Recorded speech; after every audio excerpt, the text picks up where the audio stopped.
अब हमारे सामने हमारी पार्टी के दो सीनियर लीडर्स हैं, उन्होंने आपकी बात सुनी भी है और खास करके अभी मैं चाहूंगा कि नसीम आरिफ खान साहब जो हमारी पार्टी के वर्किंग प्रेसिडेंट भी हैं और कोकण विभाग के उनको इंचार्ज बनाया गया है।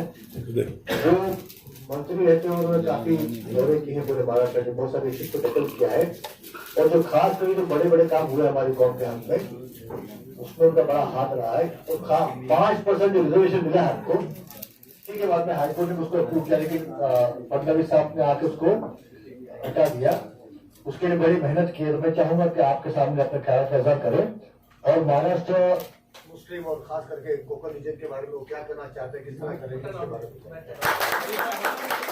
में। इस सफ में खड़े हो गए महमूद अयाज, न कोई बंदा रहा न कोई बंदा रहा। हम उस मजहब से ताल्लुक रखते हैं। हमारे मुफ्ती साहब यहाँ पर बैठे हुए हैं, उलमा इकराम है, बहुत सारे मौजूद हज़रात यहाँ पर हैं, दीन को समझने वाले लोग हैं। मैं महाराष्ट्र मुस्लिम संघ के अध्यक्ष फकीर मोहम्मद ठाकुर साहब को और उनकी पूरी टीम को सबसे पहले मैं मुबारकबाद देना चाहता हूं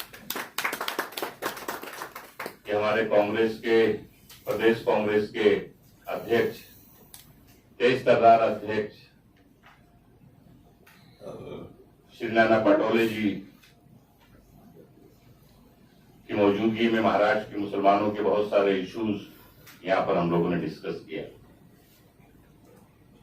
यूसुफ भाई, इब्राहिम भाई, डॉक्टर पाटनकर, सभी कमेटी के सभी ओहदेदार,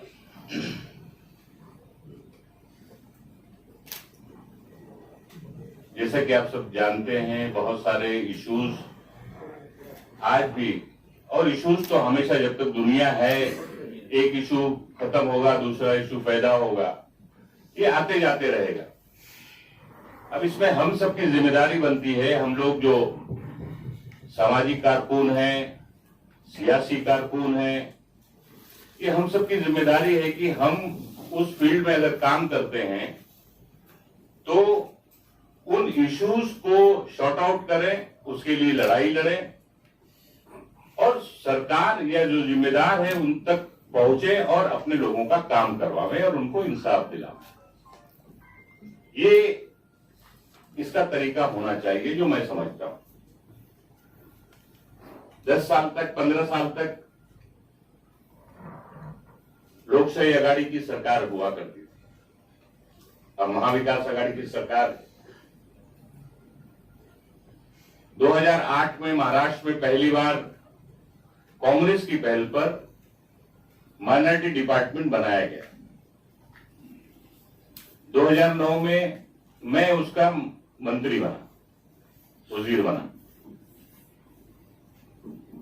और हम लोगों ने, क्योंकि हम लोग भी ग्रास रूट से ही आते हैं, मराठवाड़ा के मुसलमानों की दिक्कत क्या है, कोकण के मुसलमानों की दिक्कत क्या है, उत्तर महाराष्ट्र के मुसलमानों की दिक्कत क्या है, विदर्भा के मुसलमानों की दिक्कत क्या है, उतना तो समझते ही, क्योंकि पूरा महाराष्ट्र घूमते हैं, फिरते हैं, आप जैसे तमाम सामाजिक कारकुन के साथ इंटरेक्ट करते हैं, एजुकेशनिस्ट के साथ बात करते हैं, तो हर इशू समझ में आता है। तो हम लोगों ने एक चार्टेड प्लान तैयार किया। महाराष्ट्र में आजादी के बाद, संयुक्त महाराष्ट्र बनने के बाद पहली बार महाराष्ट्र के मुसलमानों के लिए 26 स्कीम महाराष्ट्र की सरकार में हम लोगों ने शुरू किया। जिसे ठाकुर साहब ने बताया कि बहुत सारी एजुकेशन के वेलफेयर के लिए लोगों की स्कीम शुरू की गई, मदरसा मॉडर्नाइजेशन स्कीम शुरू की गई, हर मदरसे में बेसिक एजुकेशन हमारे महाराष्ट्र का हो उसके लिए स्कीम शुरू की गई, उसके लिए टीचर, मराठी टीचर प्रोवाइड करने की स्कीम हम लोगों ने शुरू की, उसके लिए उनको लाइब्रेरी बनाने के लिए उनको फंड देने की स्कीम शुरू की गई। बहुत सारे मदरसे में उसका काम हुआ। सभी उर्दू स्कूलों को मॉडर्नाइज करने के लिए और उनको इंफ्रास्ट्रक्चर स्कीम के नाम पर उनके लिए स्कीम शुरू की गई। हर साल लगभग 2,500 से 3,000 माइनॉरिटी के एजुकेशन को 2 लाख, 4 लाख और 8 लाख रुपए तक देने की स्कीम शुरू की गई। आपके यहाँ पश्चिम महाराष्ट्र और विदर्भ में भी सभी स्कूलों को हर साल मिलता रहा। ऐसे बहुत सारी स्कीमें 2-4 खाली में गिना रहा हूं ताकि आपको ध्यान में हो। बहुत सारे लोग जानते भी हैं जो इसमें काम करते हैं उस फील्ड में। और वक्फ बोर्ड की जमीन, जैसे ठाकुर साहब ने कहा, पटेल साहब, ये हम लोगों का पिछले 50 साल में महाराष्ट्र में मुसलमानों के लिए कोई काम हुआ ही नहीं। ईमानदारी की बात है, अगर देखा जाए तो हमारे सबसे बड़े मुद्दे थे कि हमारी औकाफ की जो जमीन है वो हमारे जो इंक्रोचमेंट हुआ है, लोग कब्जा करके बैठे हैं लाखों एकड़ लैंड, अगर वही लैंड हमको वापस देकर मुसलमानों के फलाह के लिए, उसके लिए डेवलपमेंट के लिए यूज करना शुरू कर दे तो सरकार की तरफ से 1 रुपए की फंड की महाराष्ट्र के मुसलमानों की जरूरत है। मैं मंत्री बना, वक्फ बोर्ड के अंदर इतनी मीटिंगें हमने की और लगभग 900 एकड़ जमीन हमने खाली कराया। 900 एकड़ जमीन किधर है? बता रहा हूं, आपको बताता हूं, सुनेंगे देखेंगे तो पता चलेगा। पूना के अंदर 550 एकड़ जमीन इब्राहिम भाई के गांव के बगल में, पूना के अंदर पठान ट्रस्ट, नाम देता हूं आपको, शिरूर रोड के ऊपर, वहां पर 535 एकड़ जमीन जो पिछले 30-40 साल से लोगों ने कब्जा करके रखा था। 70% लैंड पे अंगूर उगाते थे और 30% लैंड पे शराब बनाते थे। उस जमीन को खाली करवाया गया, उसके लिए बहुत मेहनत की गई और एक मैसेज महाराष्ट्र में जाए कि वक्फ बोर्ड की नाजायज की गई जमीन, कब्जे की जमीन को ऊपर कड़क कार्रवाई होगी। उसके लिए एज ए मिनिस्टर मैं खुद गया और वहां पर बोर्ड लगाया और पूरी जमीन एक्वायर करवा के ट्रस्ट के हवाले करवाया गया। आज भी वो पठान ट्रस्ट के अंडर में वो जमीन आ गई है और उसके ट्रस्टी हैं मिस्टर पठान, कोकन के ही हैं वो, उसके ट्रस्टी हैं। घाटकोपर में जो रहते हैं मिस्टर पठान, वो उसके ट्रस्टी हैं। वो जगह खाली कराई गई। पूना के अंदर जगह खाली कराई गई, पूना नहीं, ये शोलापुर में जगह खाली कराई गई, औरंगाबाद में काफी जगह खाली कराई गई, परभनी के अंदर खाली कराई गई। तो उस टाइम एक मुहिम चलाया गया था, तो बहुत सारी जगह खाली कराई गई। औरंगाबाद के ताज होटल की जमीन इन्होंने बताया। औरंगाबाद में मुझे याद है कि वीडियोकॉन जिस कंपनी जिस जगह पे है वो उसका लीज कैंसल करने का ऑर्डर हमारे पीरियड में हमने किया था। अभी भी वो वीडियोकॉन वाले के अंदर नहीं है। हाँ, तो वो केस वक्फ बोर्ड उस टाइम पे केस फाइल किया था और केस चल रहा है। क्या स्टेटस मुझे पता नहीं है। सर आपका एक माफ करना, मैं डिस्टर्ब कर रहा हूँ, मैं सबको बता दूं, सर भूल रहे हैं, सबसे बड़ी 563 या 56 एकड़ छत्रपति शिवाजी महाराज ने उनके 11वें गुरु हजरत जो याकूब शहरवर्दी रहमतुल्लाह अलैह, एक मिनट सर, तो वो उस वक्त उस जमाने से कब्जा है। अभी जब आरिफ साहब उस वक्त जब मिनिस्टर थे, बहुत बड़ा अच्छा काम किया कि कम से कम कोर्ट के जो तांबड़ पत्र वगैरह था, उन एविडेंस की वजह जो 50 साल से केस चल रही थी, आरिफ साहब की मेहनत से अल्हम्दुलिल्लाह वो जमीन तो एक्वायर्ड हुई और बाकायदा ट्रस्ट के नाम भी, उसमें 50% तकरीबन मुस्लिम और ब्राह्मण और हिंदू सबका कब्जा कुछ जमीनों पर है। उसको वैकेंट कराना अलग चीज है, लेकिन कम से कम ये गवर्नमेंट ने माना तो सही कि ये मुसलमानों के और वक्फ की जमीन है। कोकन में ही है। सॉरी है सर, मैं डिस्टर्ब किया, लेकिन मैंने बताना जरूर था। कादरी ट्रस्ट की दरगाह थी, वो छत्रपति शिवाजी महाराज ने तामपत्र के जरिए उसको डोनेट किया था जी। और उनके विशाल के बाद, उन बुजुर्ग के विशाल के बाद उनकी दरगाह का काम याकूब शहरवर्दी छत्रपति शिवाजी महाराज ने पूरा करवाया था। हाँ। वो उसकी हिस्ट्री है, अपने प्राइमरी एजुकेशन के अंदर एक चैप्टर है बाकायदा। तो वो जमीन भी हम लोग के वक्त से उसको क्लियर करवा के लिए, इस तरह से बहुत सारे काम किए गए। अब वो डाटा देने की यहाँ पे जरूरत मुझे नहीं लगता है कि बहुत ज्यादा। मुस्लिम रिजर्वेशन सबसे अहम रिजर्वेशन था हमारा, कि महाराष्ट्र में इतनी उस पर वर्किंग की गई। डॉक्टर महमूद रहमान की कमेटी बनाई गई, उनकी रिपोर्ट ली गई, क्योंकि जितने भी रिजर्वेशन जितने भी स्टेट्स ने दिया है सभी रिजर्वेशन को सुप्रीम कोर्ट तक लोगों को जाना पड़ा, वहां की स्टेट के हाई कोर्ट ने उसको रद्द किया है। उसकी वजह यह रही कि टेक्निकल वो बैठा नहीं था, उस पर वर्किंग नहीं की गई थी, कानूनी तरीके से जो करके करना चाहिए था वो हुआ नहीं था। हम लोगों ने काफी मेहनत की, बहुत सारे लोगों ने सवाल उठाया था उस समय, मुझे याद है कि ऐन 2014 में ही आपने रिजर्वेशन क्यों दिया, आपने पहले क्यों नहीं दे दिया। बिल्कुल ये लोगों के दिमाग में बात आई थी। तो मैंने उस टाइम पे कहा था कि डॉक्टर महमूदुर रहमान समिति की जब तक सिफारिश पूरे महाराष्ट्र से डाटा जमा नहीं हो जाता तब तक अगर हम उसके पहले रिजर्वेशन अनाउंस कर देंगे तो वो वैलिड नहीं होगा, कोई कोर्ट में जाएगा तो रिजेक्ट हो जाएगा। तो आपको नसीम खान के ऊपर फक्र होना चाहिए कि नसीम खान ने इतनी मेहनत करके उसको इतने लीगल वे में बिठाया कि लोग उसको चैलेंज करने के लिए हाई कोर्ट तक गए, लेकिन हाई कोर्ट ने कहा कि नहीं ये राइट है और ये चालू रहेगा। ये हिंदुस्तान का पहला किसी स्टेट का रिजर्वेशन था जिसको मुंबई हाई कोर्ट ने वैलिड करार दिया। तो बोले बात अब वो जवाब तो मुझे नहीं देना चाहिए कि मैं बीजेपी में भी नहीं हूँ। रिजर्वेशन का मामला आप जानते हैं, फिर सरकार बदल गई, 2014 में बीजेपी शिवसेना की सरकार आई। 5 साल तक हम लोग कोई असेंबली का इजलास ऐसा नहीं हुआ होगा जिस असेंबली के अंदर हम लोगों ने मुस्लिम रिजर्वेशन के इशू पे वॉकआउट नहीं किया होगा, हंगामा नहीं किया होगा या चीफ मिनिस्टर्स को मजबूर नहीं किया होगा कि तुम स्टेटमेंट करो उस पे। ये आप लोगों ने भी देखा होगा, सुना होगा, अखबारों में पढ़ा होगा।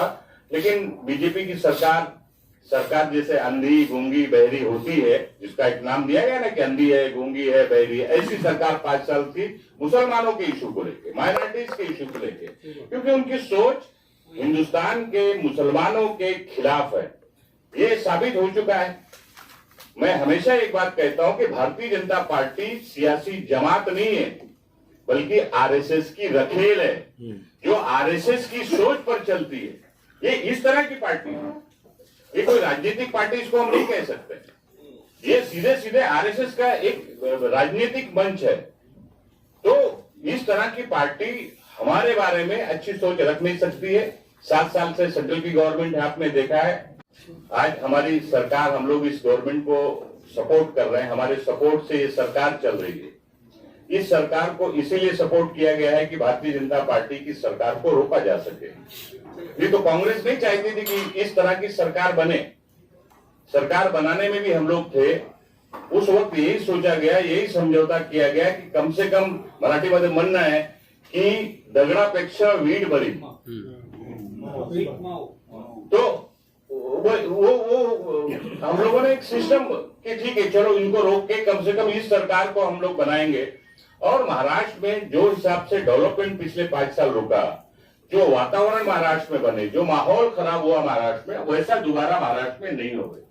तो अभी सरकार चल रही है, हमारी हिस्सेदारी एक लिमिट है, हमारी एक लिमिटेशन है, ना हमारा मुख्यमंत्री है ना हमारा उप मुख्यमंत्री है। लेकिन इतना हम जरूर कहेंगे कि हमारा पार्टी का अध्यक्ष मजबूत है और महाराष्ट्र के लोगों की आवाज जिस तरह से बुलंद करना चाहिए सरकार में, जब जब जरूरत पड़ती है तो बैठ के बुलंद किया जाता है। अब कोalition की गवर्नमेंट है, साथ में 3 पार्टी की कोalition है।